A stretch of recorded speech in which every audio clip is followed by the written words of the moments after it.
What's up, guys? So today I'm having a conversation with Georgina, and she has quite an interesting story because she's actually a poet and has been for most of her life. She started writing when she was like 9 years old, and now she's undertaken the massive task of taking her poems and changing them into songs, which is really interesting. So we have a really fun discussion about being vulnerable with your words, about what it's like for her to hear songs accompanying her words. So it's quite incredible. Enjoy it. And yeah. Georgina, hello. Hi. So Moi. yeah, that's what I was going to ask. What's it been like for you being in Finland? Have you been here before? Never ever been here. Literally left London at 2:30. Right. Yesterday or even the day before. I can't even remember. Landed straight to the studio. Got a guided tour from the airport to the studio. Spent the whole day in the studio. Went back to the hotel. Woke up this morning back in the studio. So from what I've seen, it's lovely. I mean, That's the people are awesome. amazing. Really? Yeah. That's usually not what people come away saying. Really? Is it something you said? No, I think people usually view Finnish people as a little bit more reserved. Not really. No. Well, I thought you were the happiest people in the world.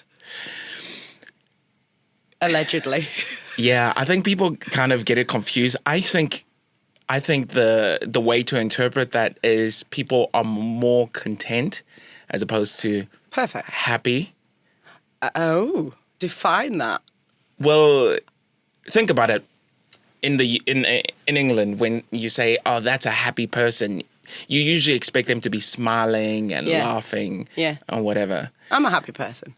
Yeah, I mean, I can Am clearly. I content is another question. Yeah, exactly. Getting there is the answer. Yeah, okay. So, what's it been like in the studio recently? Because I guess before going into a little bit about your background, I think you can just give us a little bit of your first impression being in the studio and how, I guess, a song is From built. a naive point of view. Yeah, like Yeah, what do you absolutely. think? Overwhelming would be the word I used. Exciting, eye-opening, beautiful, emotional,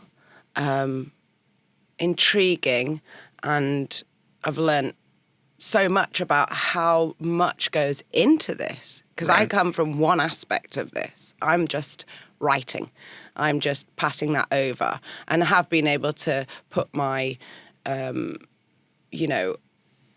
thoughts forward on how I think it should sound, how I think you could take something away, this, that, the other. But I just can't believe, maybe it's the people I'm working with, but how amazing I can just pass some lyrics over and then all of a sudden there's a whole melody, there's different instruments, there's a song to it. And yeah, it's just very humbling. That's probably how I'd explain my first. Yeah, I completely get that. And I guess because your story is a little bit more unique than The usual. the usual. So can I describe you as a poet? Is that fair to say? I know you said you do it on the side. As a hobby. As a hobby, but... Can you explain? Yeah, you can. You could do. I feel it's funny. I'm the most complimentary person to everybody else, and I'm not very good at taking compliments. So when you say can I describe you as a poet? Yes, I write poetry. Am I a poet? I don't know. And maybe I'm a bit shy to say yes, describe me as a poet. Have I written poetry all my life? Yes, I have. Have I done it as a job? No, I've done it as a hobby, and I've done it as an outlet. That's probably more important.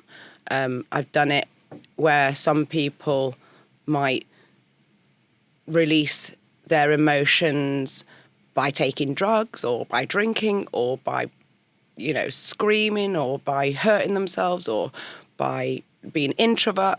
My release was writing them down and getting them out on paper. And that really is how it authentically came about. It started off quite depressing, Anything was, and before, there's a little lead up to that, but all my, major poetry happened because it stemmed from sadness or big emotions. Do you know what I mean?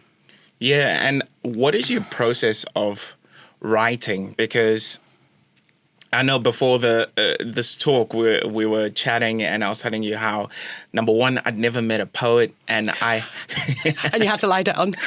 yeah, I had to take a little break and be like, go on Google and be like, what is a poet? You know, Whatever you want it to be. Yeah. so what is your process of writing poetry? Like I said, well, to give you some backstory, my mum was a poet, and she loved words, and I'm northern, and we have very minimal vocabulary up north. I love my northerners, but that's a fact. You miss out words and beginning of words, and it's bad grammar. I moved to London, but going forwards to go backwards. My mum was very well spoken, an amazing poet, excuse me, and used to play games with me even in the car. Like there's car games where you go, okay, find the alphabet in the license number or blah, blah, blah, or first one to see a red sign, or, well, she used to do it with poetry. Here's a tree, make a quick rhyming poem about a tree. And I used to go, so you find a rhythm and you do it and it'd be like, yay. So I had like confirmation that I was just a great child through poetry. So that was the fun, and that's kind of what got me into it. But in answer to your question, the process of it is touching on what I said before. It's having such an emotional experience that you can't hold it in. So you have to write it down, in my case. So the process is literally, okay, this really hurts, or this is really happy, or this is really thought-provoking. I'm going to write about it. And majority of my poems are rhyming, be it the first two lines rhyming with each other and the second two lines rhyming, or if it's the first and the fourth or whatever. I have started to write in more structure, and then I might write non-rhyming poems, and that was always a hard one for me because I didn't see it as a poem. And then my mum taught me, my mum died when I was 12, so I only had so much input from her, but she taught me that poems are non-rhyming as well. But where I sit more comfortably is with a rhyming poem, which just so happens to work for songs. Right. I'm a bit taken aback here because most people are with me. I can only apologise. No, I'm saying a poem can be non-rhyming. Right, exactly. Isn't that just writing then? True. Yeah. Like, I mean, I don't I'm mean... with you. I'm not here to convince anybody. Yes, it can. Okay. And a poem doesn't have to be a page long. A poem could be 2 lines. Right. You know, one of my poems I wrote is, do I dream in black and white or colour? Black and white, what does that say? That's allegedly a poem, and it's thought-provoking. Wait, say that one more time, because that's really beautiful. So do you dream in black and white or colour? Black and white, what does that say? So you could interpret that as you want. I know how I meant it, but that's allegedly a poem. I'm not here to dictate to anybody or be, a professor on poetry. I'm not. I'm just doing me. Right. Yeah, fair enough. I think... But I'm with you. Yeah. Do you have any sentences or a few sentences that you've read somewhere that has left a big impact on you? Just something that you've read or something that just burns in your mind. Oh, God, why didn't you prep me for this one? I'd need to think. I feel like I might just answer quickly and let myself down. Well, of other people's work? Yeah, of other people's work. Because be it a song or a poem? Song or a poem, any sentence. I don't mean it's the most influential sentence in your life. I'm sure you've got many, but just one that you, I guess, perhaps refer to every now and then, or is there anything like that? Yes, there is. Okay. I've thought about it. If you change the way you look at things, the things you look at change. If you change the way you look at things, the things you look at change. Let that sit with you. Yeah, that's one of those where you sit down. Yeah. If you change the way they look at things, so you could look at the picture that's behind you and think, that's pretty and quite hectic and beautiful colours and blah, blah, blah. There's a beautiful pink and blue and crazy abstract picture behind you. You could look at it like that, or you could look at it in a different way and go, oh my God, that just speaks to me. It makes me feel beautiful. And inspired and so, or you could look at another thing and you could be having a really crappy day. And just keep going around the house going, oh, this has gone wrong and that's gone wrong and this has gone wrong. If you change the way you look at that in the sense of, well, that went wrong, but what have I learned from it? Or that happened, it must have happened for a reason. Or, hey, 2 days later, I learned from that. So if you change the way you look at it from a negative, you could make it a positive. Right. That's how I take that. Say that sentence again because it got twisted in my head. If you change the way you look at things, the things you look at change. Right. Fair enough. Yeah, I mean, I'm sure you can interpret that in so many different ways. You put me on the spot, though, so that's what you've got. No, but it's really awesome because it's like, I think I'll just tell you this one story I heard about an artist who started to get cataracts in his eyes. So, and he was a painter. Oh, yeah. And guys, don't quote me on this. I'm sure I'm butchering the story, but he was a painter and he liked to paint light. But as his cataracts got worse, he started to paint differently. Yeah. And I think his kids or whatever went to him and they told him, listen, we can get your eyes surgically enhanced. And he said, no, I worked my entire life to be able to see this way. And you're not going to take that away from me. So hairs on edge. Yeah, right. He changed the way he looked at things. Yeah, exactly. And also for the people who looked at his art, once they heard that story, the way they viewed the art looked quite different. Yeah, with potential sympathy, empathy, understanding, amazement. Right? Yeah, it's cool. It's like a different paradigm perspective. shift. Yeah, exactly. And so now I'm quite interested because people watching probably don't know the fact that you are taking your poetry and you are and you are starting the process of, I guess, transmuting them or changing them into music. Yeah. Why? And how did that process start? Yeah, it's kind of a long story on how the process starts, and why is probably going to be ever evolving, my answer. I think the why, profound. I think the why is because of what I said earlier, that I wrote poetry to release my emotions. Right. Maybe even to understand them. And I thought, I just don't want them to stay there on that page and for me to look at. So then I started writing poetry for people, like my friend's wedding. I wrote a poem about their marriage and their journey to be there, and I read it at their wedding, and I was nervous as hell. But it was received so well. And narcissistically, I hate to be a narcissist, but we've all got a little bit of it in us. It made me feel good. When I had praise, I think we shouldn't be ashamed to, appreciate praise. Like I say, I'm not very good at taking compliments, but here we are. And then I also think the why is because going off of that, I probably want to make other people happy or be able to relate or know that there's other people out there like them, me, Pain is a massive emotion, and it's a really difficult one to deal with. And there's a hell of a lot of, issues with mental health at the moment. I'm not here to play a part in, fixing that, but maybe understanding and letting other people know that it's okay not to be okay.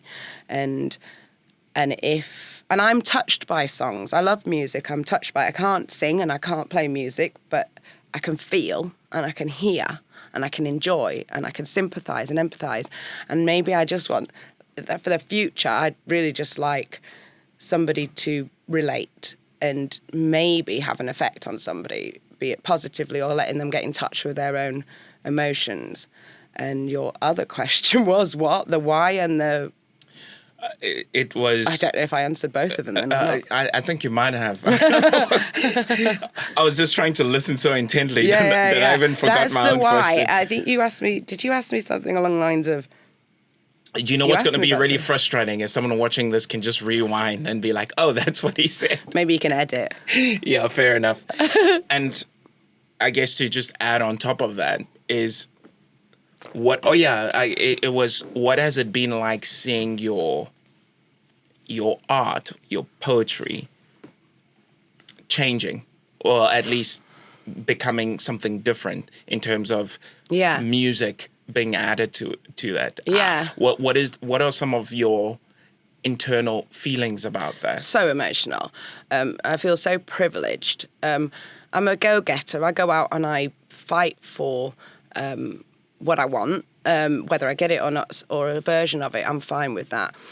It has been just so overwhelming and so fun, exciting, emotional. I've literally, my first poem that I got published was when I was 9. I'm 45 now, going on 46. And then I've written poetry along the way throughout my life, gone through stages of writing nothing, years, of writing nothing, going back, getting compliments for it, being quite secretive about it because it's so vulnerable. And coming here and people saying to me, oh my God, how you write is so beautiful, or this is really easy to create a song to, or what do you think about this? And asking for my opinion to input in a bloody song that I am not musical at all. It's just been so humbling and beautiful. And I've learned a lot about myself because in this short time, and I've obviously dealt with Tommy leading up to this. I've had like a lead up to this, but coming out here and like being literally thrown into, not the lion's den because that makes it negative, but thrown into this world. Panda's den. Pandas We'll are make awesome. it a panda or a little cuddly bear. It has been just so welcoming for one, and an eye-opener. I mean, I'm repeating myself slightly, but it's making me excited and actually thinking, wow, this could go somewhere. Because for me, this is an outlet and a hobby. And I'm not here to do it to make any money. If I do, great. I'm here to do it for the reasons I mentioned earlier. And the process in itself is payment enough. Meeting you've been so great. Sitting here doing this, what the heck? But yeah, the whole process, I'm kind of living in a dream world. I go outside for a little break, being hit with the Helsinki air, and it freshens me up because I'm on 3 to 4 hours sleep right now. But it freshens me up, and sometimes I just sit there and I'm like, is this really happening? Oh my God. And I'm doing another pinch me moment right now. I mean, what is happening here? Who am I and what do you want with me? No, I mean, that is really awesome. And I'm so happy that you're having such a positive experience. And I know, okay, myself as a musician, I know what it's like to see your work. I mean, kudos to you. That's what I'll say. I just have so much more respect for musicians. Right? Yeah. But you guys are crazy. I know, we are. Yeah, but brilliant. Creativity, babe. Yeah. But, sorry. No, it's all right. But I can't, I'm just trying to put myself in your shoes and the fact that for years you've been writing words on paper, and to see your words find their voice almost like your words have been someone dancing, and now that person dancing now has a partner, that being the music. Or my words have been sleeping and now they're dancing, to use your analogy. Yeah.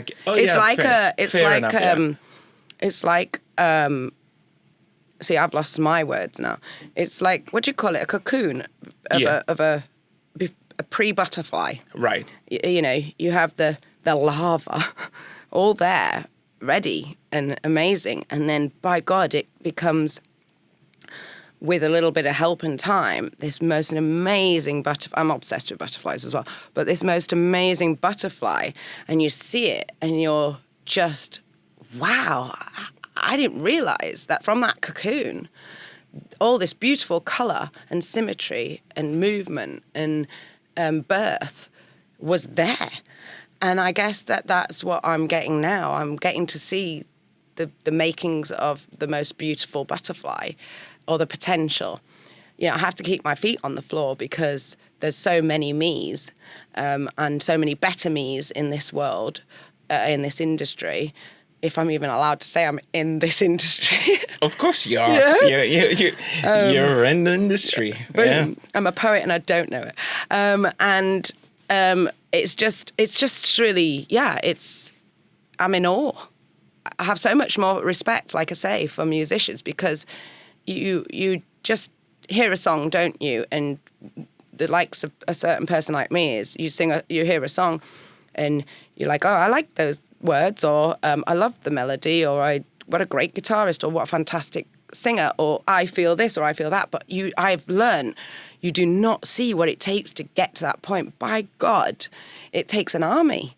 It is, you know, and I'm on first, second drafts of songs, but, you know, we've worked quick and we've got quite a few in the pipeline and I've got people helping. But it takes a hell of a lot. It's not just somebody's written a song, poem, song, whatever you want to call it, and then so-and-so's put some music to it, and then they've got so-and-so to sing it. It is a whole army to build a house and then somebody move into it, you know. It so much respect for you guys. Yeah, and how, in the process of you guys converting your poems into songs, how do you guys find a chorus? Do you? Yeah, that's new to me, because you don't write a chorus. Yeah, I was just thinking, in a poem you just... It's a train of thought, right? It's a story. A story. Which not every song is. Sometimes you can just have a song that's like... Work. Yeah, I like big butts and I cannot lie. Okay, what you're telling me. That's a great song. It is fun. I definitely will shake it for it. But yeah, not put anybody down. But it's not always a story. True. You know, what does liking big butts get for you? Maybe some fun times. Anyway, moving on. What's the question? I got lost on butts. The question was, how do you guys figure out a chorus? Oh, that's a good question, yeah. Yeah. Sorry. How I've realised because I'm not a songwriter, I mean, you could say I am, but because I'm a poet and I'm learning how to become a songwriter, there's a whole structure to, these verses, this chorus, this bridge, this drop, which is what I'm learning out here. I don't write like that.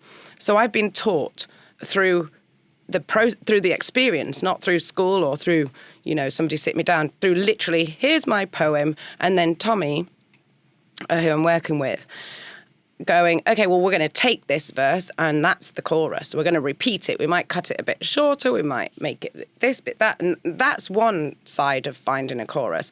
And then another one, as I've learned, is I'll write the chorus and say, is this good enough?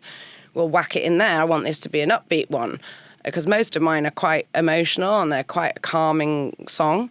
And then I just wrote one that is quite an upbeat one, which is new and testing me, but there we go. And then we wrote a chorus and rewrote it and wrote it and rewrote it until we worked it out. But in answer to your question quickly, it probably came from Tommy picking a verse to make into a chorus. Now I know I can make a chorus.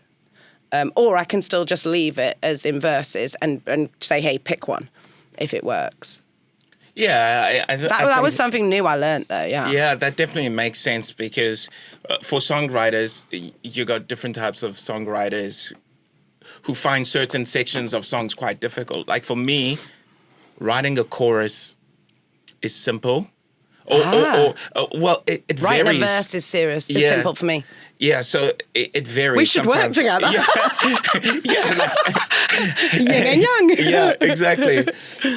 But yeah, so it's quite interesting that you guys have to actually go through the process of trying to find a chorus. Oh, now I'm starting to write them. Yeah. Are you even mentally starting to write choruses? Yeah, when you're absolutely. I've got like 150 poems, so I'm now... God damn. Yeah, I know, right? So I'm literally saying to Tommy, just pick a chorus out of the verses. But now I'm also inspired to write new songs. Like I literally wrote a song 3 weeks ago. It's been one of my favourite songs. A poem 3 weeks ago. It's been one of my favourite songs. It's been one of my favourite songs me and Tommy have done. And I wrote a chorus for that because I knew how to do it. We sacked that chorus off and we went with a different one. But I'm now understanding and learning. And I have to say something, sorry to change the subject. I feel embarrassed because I am a poet, which my poems are being made into songs. And I'm also now learning to create choruses unless they can be made out of the verses that I've done. I feel like a lot of songwriters will probably look down on me and go, what are you doing? Well, you're playing this. You're acting this role. I feel a little bit like bow down to songwriters because they just write in a whole different way. And I'm kind of like the new kid on the block that's writing in a completely different way and almost cheating. Do you know what I mean? I understand what you're saying. I think your perception of it, I understand why you feel that way. But quite recently, I've realized the beauty of being a musician is the vulnerability that you can bring to the table. Absolutely. And I mean, you still have musicians who are doing that, but it's quicker and easier to just make fluffy music that just skips over some of these important things that we as humans go through. So I think, in fact, you've got something that a lot of songwriters can learn from, where you're able to sit down with yourself and be honest with how you feel. Authentic. And be able to package it into words, and words that rhyme, no less, you know? Yeah. So I don't think that's in fact, I think it's quite a beautiful thing. And how do you handle the vulnerability that you brought to your poem? Yeah. Being transformed into a song, and then the possibility of that being heard by many, many people around the world. Laid bare. Yeah, laid bare. Laid bare, naked. It took me, you know, all the years I've written, it was my little book, and my little tatty book, and I figured no one's going to see this, so that's okay. And I've got it down. I was very protective of it because it is vulnerable. So for years I went on like that. And then, like I said earlier, I started to write for people. So I kind of stepped out of my comfort zone a little bit, but it wasn't really about me. It was about them. So I was cool with that. But then you're vulnerable because you're getting judged on your writing. So that kind of eased me into it a little bit. And then about 7 years ago, I thought, yeah, I have had quite a traumatic life with a hell of a lot of stuff for one person to deal with. And you constantly get beaten down, you pick yourself up. You get beaten down, you pick yourself up. Thankfully, I have the ability to pick myself up. So every time I pick myself up, I want another challenge, another test, just to test to see if I am actually in the I have picked myself up stage or I'm kidding myself, you know? So then, about 7 years ago, I met up with a good friend of mine. He's a singer, songwriter, quite well known in the UK, on a lower basis, but quite well known. And I mentioned to him I had all these poems and blah, blah, blah, and what do you think? Maybe I could turn them into songs. Don't know how it works, the songs, you know, apologetic, embarrassed. And he was like, yeah, absolutely, come to my studio. So I went to his studio. And I couldn't read them to him. I didn't feel close enough or far enough away from him to be vulnerable enough to let him in. So I kind of read like one little bit and was like, eek, toe curling, couldn't do it. And yet he was there. I really like these. And I'm like, just take them, read them. And he's like, I want them. I want to turn them into songs, da, da, da, da, da. And he was like, can I take some photos? And I was like, no, they can't go anywhere. And I recoiled and I went into myself and I left it for 7 years. Thinking about it and then feeling like I'd let myself down and, oh, well, it mustn't meant to be. And then I met a great friend of mine, Kevin, who is a fantastic producer and fingers in lots of pies, and I mentioned it to him. World-class, amazing producer, Kevin Baker. You would want me to say that. Yeah, say it. Give it up for Kevin. And we have a friendship. That's all it is. And I actually didn't know what he did for a living for some time. So I thought, I'll just ask for some advice. what's the process? Should I do it? Here's where I was. I couldn't do it. I'm vulnerable. And he's like, right, well, I'm just give them to me and blah, blah, blah, blah. And I'm going to introduce to Tommy from Helsinki and da-da-da-da-da. And I said, okay then, but please tell me if they're rubbish. Long story short, me and Tommy connected on email.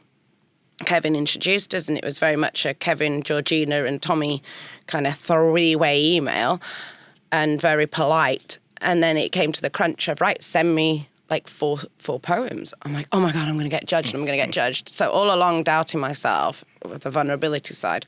And then I wrote all the poems out because they're just handwritten, so I emailed them all. And I literally spent about 10 minutes looking at the send button. And I was like, oh my God, and I literally went, ugh, and looked away and sent them. And like waited, and the whole time I'm speaking to my partner and my kids going, oh, this is a terrible mistake. Oh my God, I'm going to be judged. I'm going to be vulnerable. What if they say? And I literally wrote in that email, if they're rubbish, just let me know. If you can't work with them, just tell me I'm fine. Almost persuading them not to take me on, not to give me a compliment. And then when Tommy came back and went, oh my God, I love this. Oh my God, I can relate to you. Oh my God, this is right up my street. Words along those lines. I would love to do something with these. I was like, what the? I was like, oh my God, okay. And it was a little bit of validation that I'm not crazy. I mean, I am a little bit. You have to be, don't you? And then it kind of went from there. And I think how Kevin handled me and how Tommy handled me and the positivity that I got back allowed my vulnerability to kind of have a hand-holding by them and just made me more relaxed. Now, that vulnerability hasn't gone, but it's definitely softened.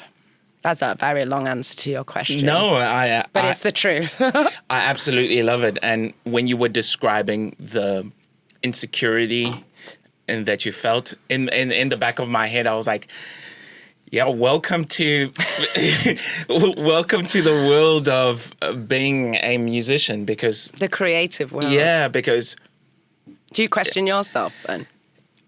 Or are you past all the that? time? Oh, really? I think because I took a little break from music.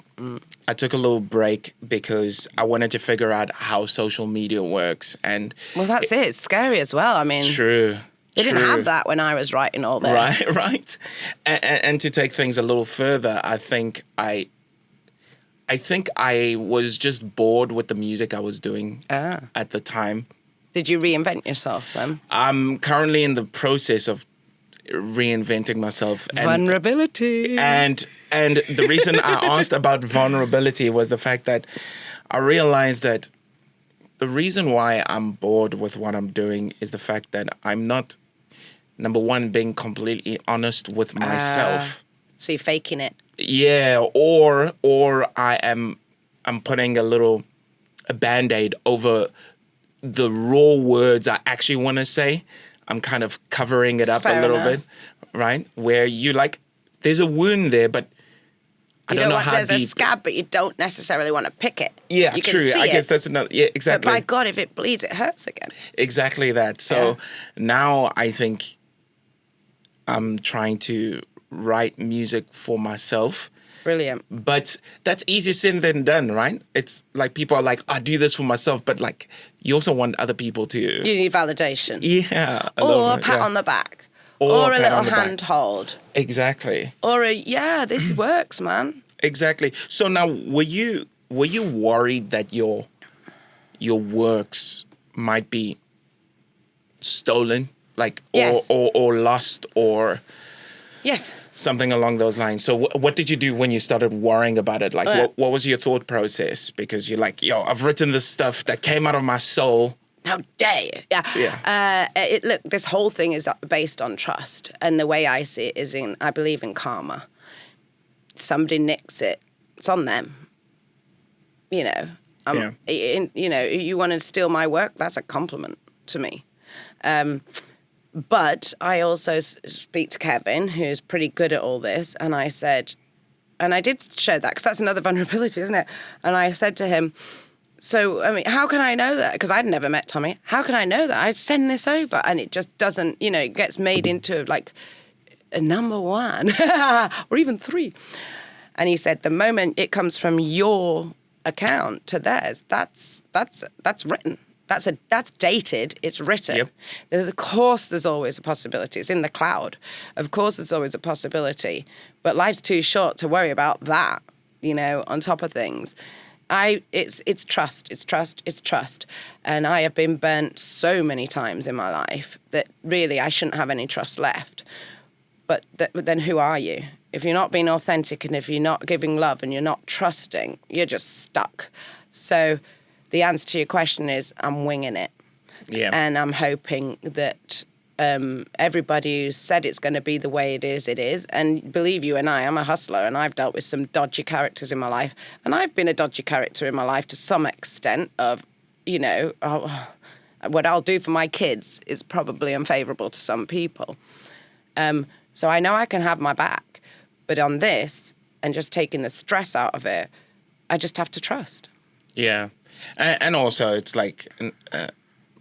it's protected by copyright and all that good stuff. At a certain level. Yeah, at a certain level, for sure. But was that one of the contributing factors for wanting to share your music more, or was it just a background fear that you had? What, about worrying if somebody will take it? Yeah. It definitely wasn't a contributing factor in why it's taken so long to get to this point, or the reason why I didn't do it 7 years ago. That was more of an embarrassment or a vulnerability or I'm not good enough feeling. Right.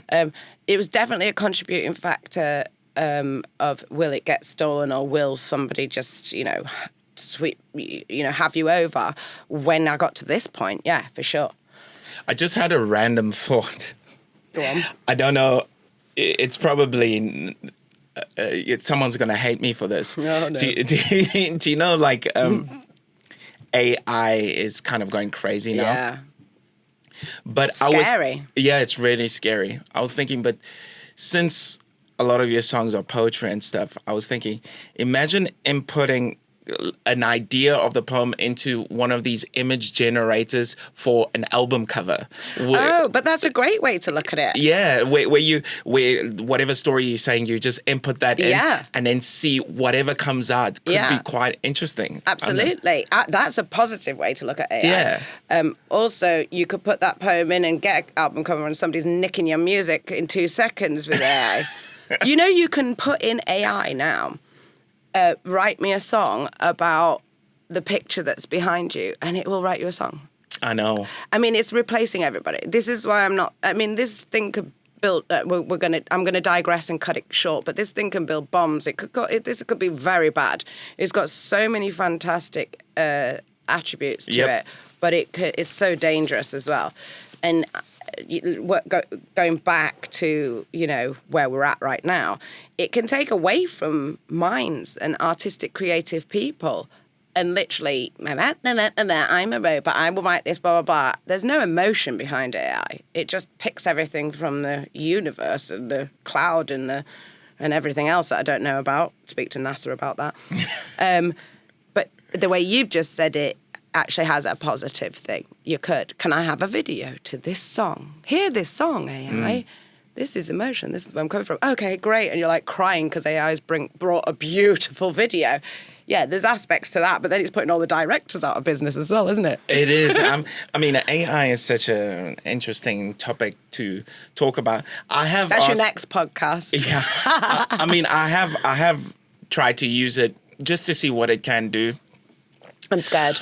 When it comes to music and stuff, though, I mean, there are some new ones that are like crazy, like getting really, really good. But whenever I talk to musicians who are worried about being replaced, I always tell them that...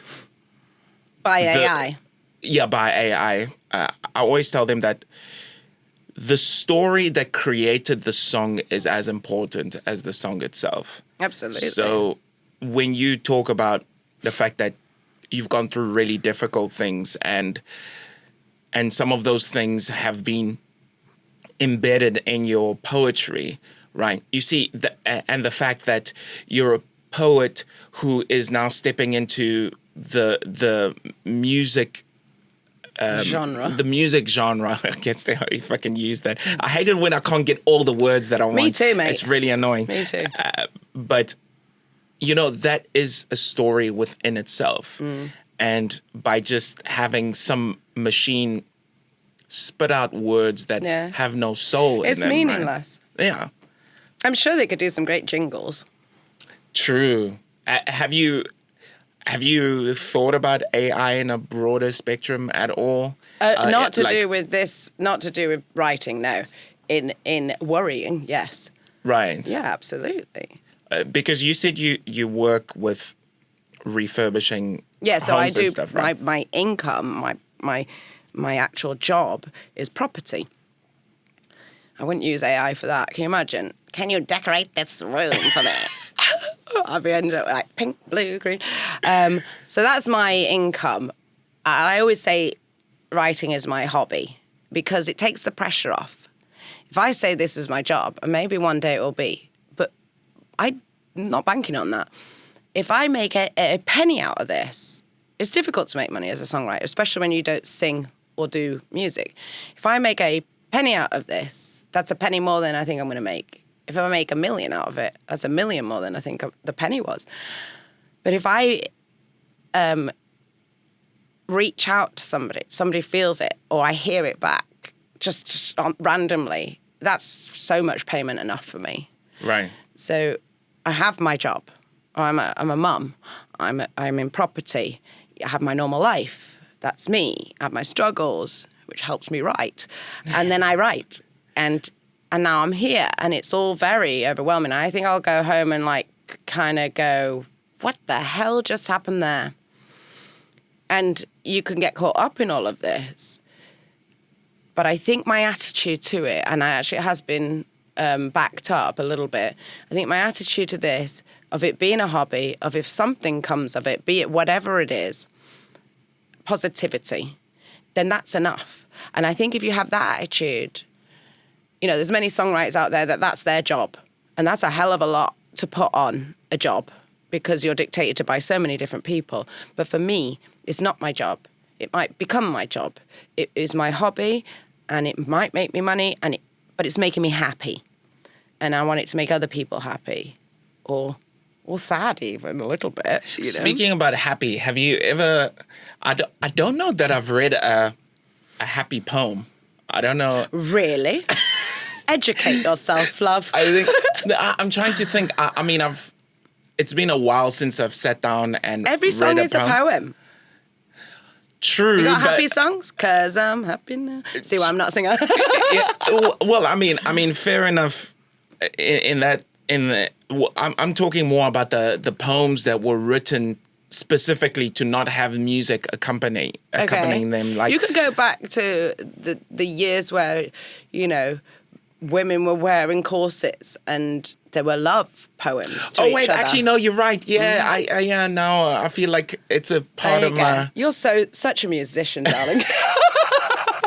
You've lost yourself, Namajin. To be honest, though, I am thinking of spending more time... I want to start reading more poems simply because... You said to me you're a wannabe poet. I have something to pull you up on that. You're not a wannabe poet. You are a poet that wants to do something. I appreciate it. No, You're thank a you. Poet. True. Thank you. Just be authentic. Yeah. I'm trying to... I want to be able to... Because apart from this music stuff that I do, I'm a commentator when it comes to politics sometimes, and that's another story. Social, yeah, that's your third podcast.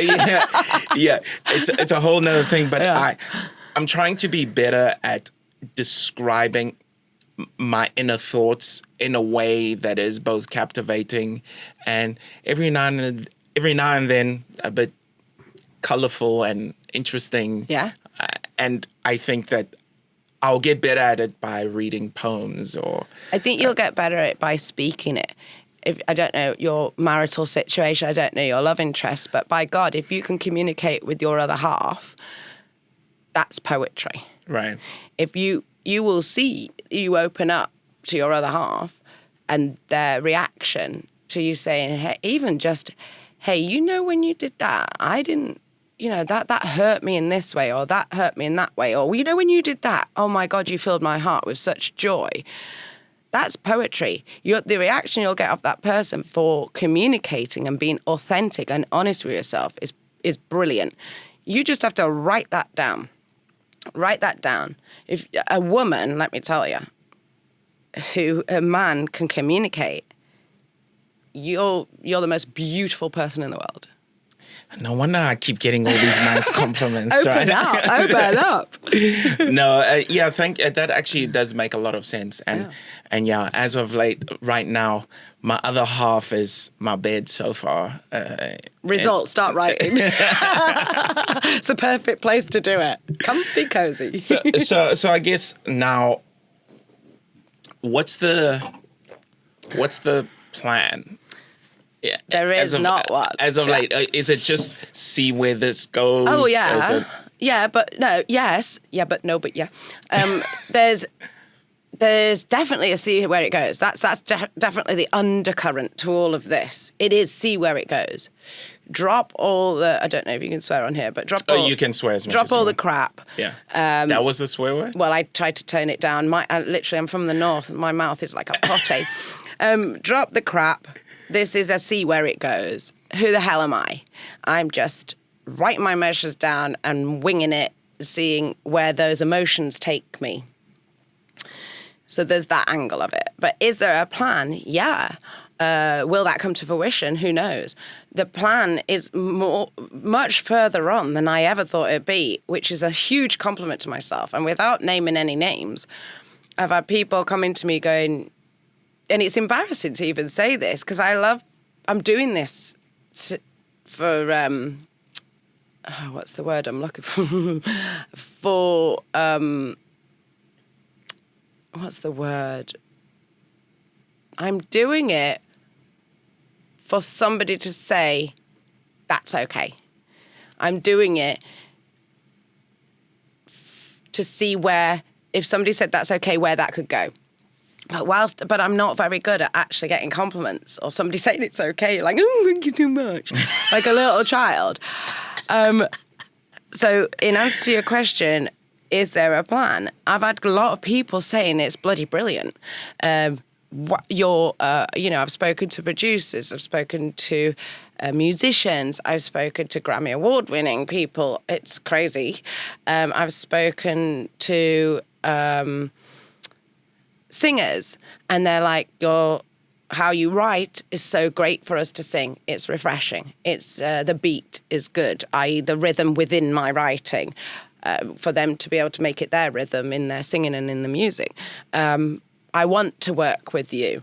I'm going to produce your music, your songs, poems, don't know the word.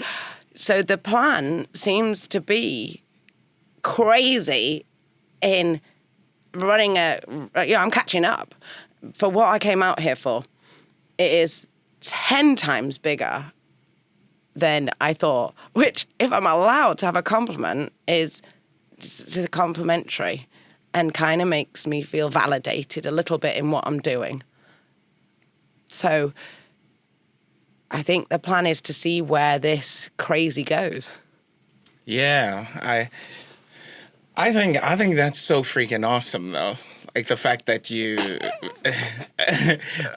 it? What weird? Yeah, I think the fact that you are taking the step towards, I guess, opening yourself up to the world, I think it's a beautiful thing. I mean, how many times have you read someone else's poem or heard someone's song that has just gone, oh, that's really touched you, right? Yeah.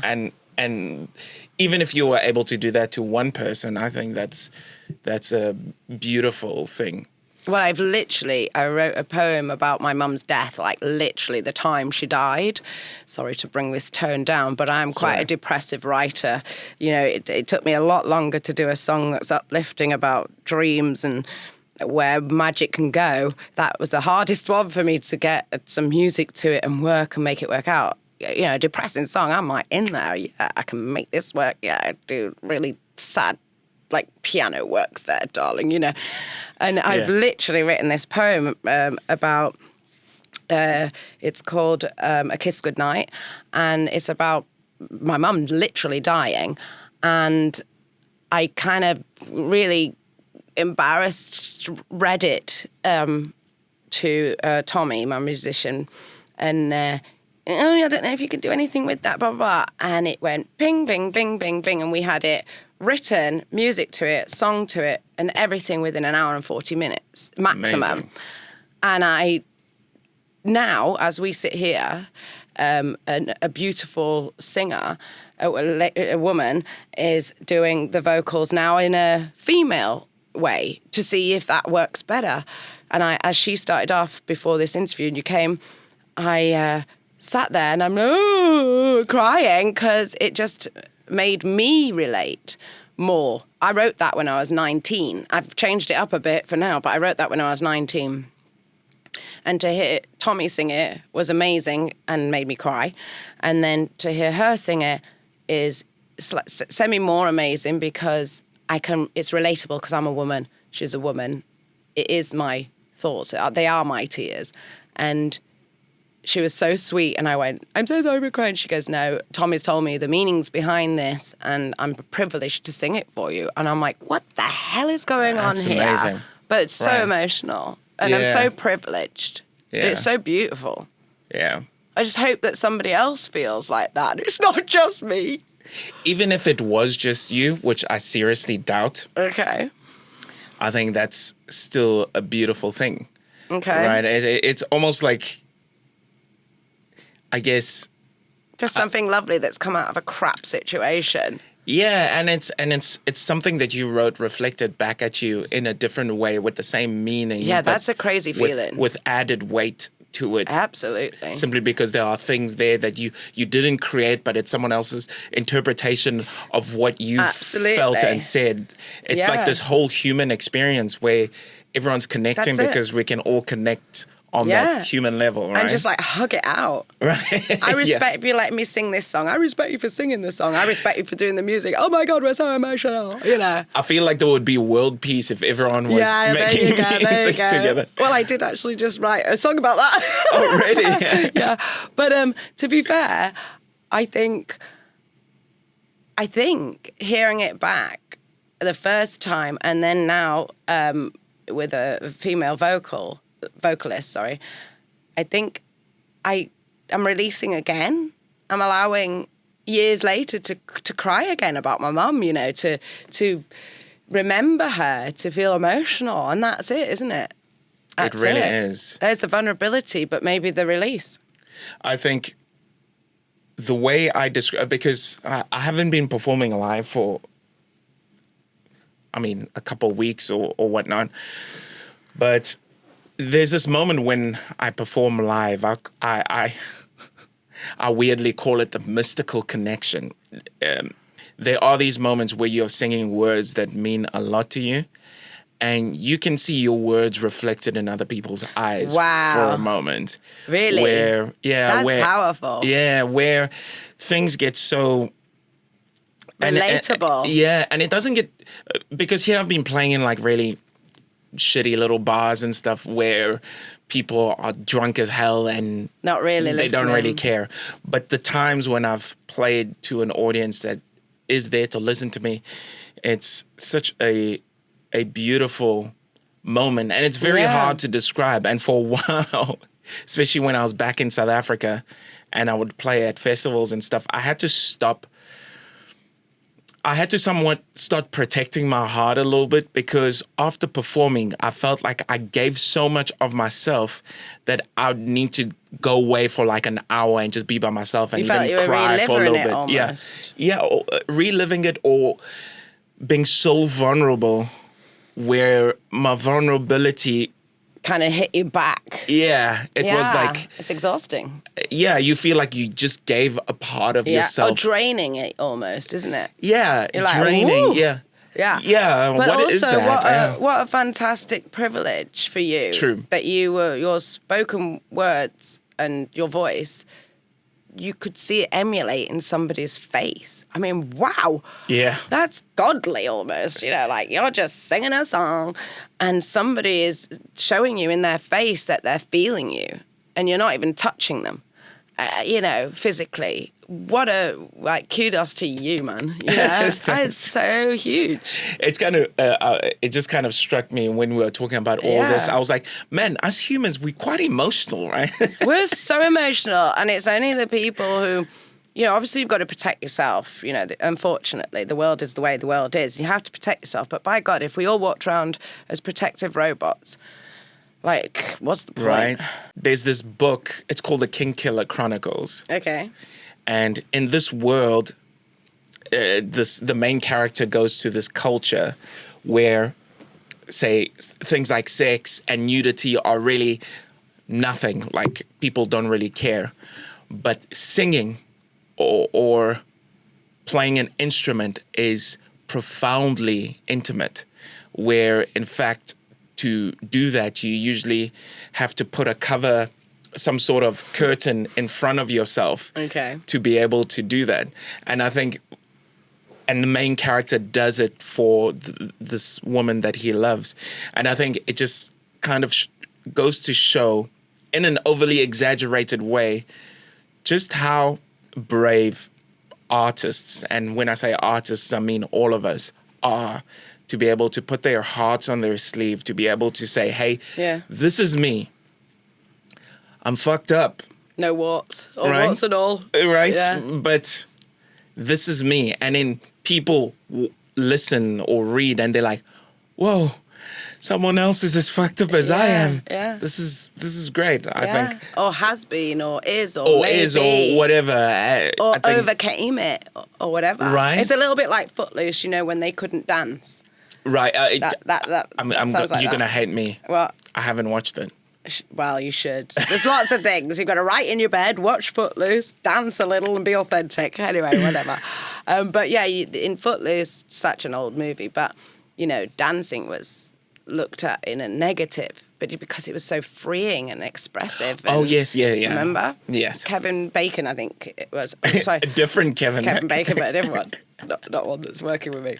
And he, and that whole thing was about, they looked at it negative. I mean, it's been years since I've watched it, but that, and then singing in your movie that you've talked about, and I think the general feeling behind those two films was, don't get out of your box. Don't stand out of your box. By God, you know, if you dare to be different, you might change the world. Oh, I like that. That's And I think when you write, you're stepping outside of the box. You're not being, you know, you're not conforming to yourself. You're testing yourself. I'm definitely testing myself when I'm vulnerable. Right. And I guess, I mean, just the last few things I want to know. First thing is, you said you went through a time period where you didn't write. Yeah. Was that because of writer's block? Was it just that you didn't feel like you were in a place to, or? I think it's funny when you say writer's block, because it makes me feel like I'm a writer and I had writer's block. Yeah, I'm so well known. No, yeah, if you want to put it under writer's block, yeah, I had a blockage. I think I lost myself as a human, as me, as Georgina. I think I lost myself. And ordinarily, those times would be a fantastic time to write it down, because somebody who lost themselves in that moment, I mean, I went through a really difficult stage, would have been great to write, but I just couldn't. It was a block. I think it was a Georgina block more than a writer's block. I couldn't find... I am a glass half full person, even with everything I've gone through. I'm a glass half full. Like, I can see the light at the end of the tunnel. I can see the wood for the trees. And then I went through a really intense period of just not being able to see any light or any trees. So the first thing I was trying to do is breathe. The second thing I was trying to do is survive. The last thing I was trying to do is write. So it just went into nothing. But then when I came out of that, it's still residue from that. But when I came out of that and I found a little bit more happiness again, you can tap in again to try and sort of describe where the hell you just went and try and make it rhyme. I mean, it didn't all rhyme, but, try and, okay, what did I learn from that? What was that about? Do I know? Probably not. But it's funny when I go. That's another thing I'll tell you is my poems that I've written from 9 years old till now, and I'm still continuing to write, are a diary. It's a diary. I look back and I feel sorry for that 12-year-old girl going on 13 who lost her mum. I feel sorry for that 15-year-old girl who was homeless. I feel sorry for that, 30-year-old woman who went through a divorce. I feel sorry and I can relate to this. And then I look back and I go, but by God, she was happy then, and she was happy then almost in the, third person. And wow, and now, and da-da-da. I mean, I could probably write a poem about this whole bloody situation that we're going through now. Right. So I can look back and I can feel emotions just through rereading my evolving from a child to an adult. Right. Which is pretty bloody powerful. It's amazing. Yeah. It's crazy, actually. Now I'm just actually thinking about it. Yeah, it's pretty cool. And I guess, lastly, one thing I'm quite interested in is do you write only when you feel like writing, or is it That's a good question. Or is it a something that you schedule in? Good question. I only write when I feel like writing until lately. Okay. So I only wrote when I felt like writing up until it started to grow legs and actually maybe become something and working with people, because then I have no expectations of where this is going to go, but I have expectations on me. So then I will write. And actually, it's been pretty cool. So, for instance, me and Tommy was working on 2 songs, trying to get the melodies, trying to work it out. And in the meantime, I heard something on the radio, and then I felt a certain emotion. And then I realized, oh my God, I'm letting a little bit of me go here, and I'm moving into another Georgina. There's many Georginas in my life. Right. And I thought, I'm going to write a poem about that. Right. And I'm going to do it. Right. And I wrote it, and at the time, and I sent it to Tommy, and he's like, oh my God, I love it. And we just literally recorded it yesterday. So yeah, normally when I want to write, I will. But if Tommy says, right, I need, like, for instance, he said, okay, give me 3 songs tomorrow. This was yesterday. I've given him 3 songs today. We've already recorded one. There's another one that's now being re-recorded, and another one we'll work on into the night tonight.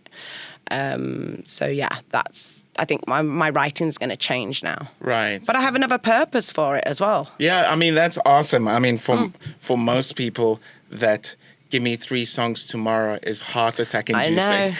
I mean, if a producer came to me and was like, give me 3 songs tomorrow, I'd be like...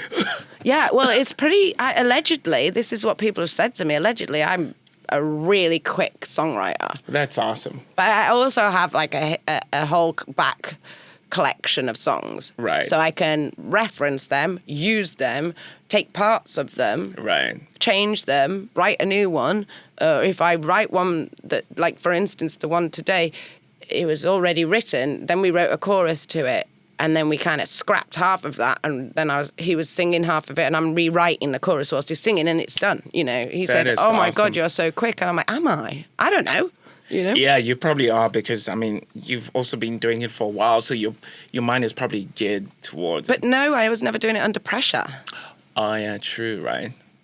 But I like pressure. Well, maybe, I mean, you... I never want to let anyone down. I mean, you basically refurbish houses and then put people in. That is a lot of pressure. I refurbish songs now. Exactly. Or poems, whatever. Georgina, thank you so much for the conversation. Oh, I'm sure thank you for the friendship and the kindness. Exactly. I'm planning on coming to the UK at some point. Northwest London, babe. You're welcome anytime. Yeah.